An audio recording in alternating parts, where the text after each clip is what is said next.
Hey guys, wanna know how to save your file in BeFunky? Well, in this video, I'm going to show you a step-by-step guide on how to do it. It's super simple, so let's get right into it.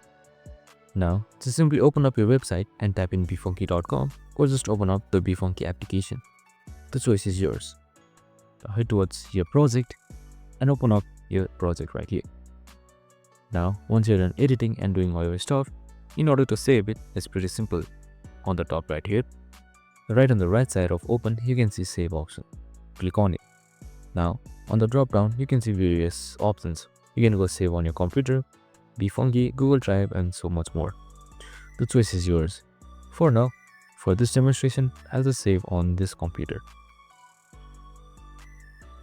And right here, you can also customize your file name, your format, JPG, PNG, or PDF, and your quality as well.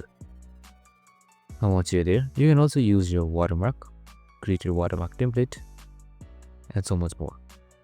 And once you're done with it, just simply click on save. And after a while right here, your image will be downloaded and you can view it. And that's it. It's easy and simple as that. I hope this video helped. If it did, make sure to like, subscribe, and tune in with us for more related videos. See you in the next one.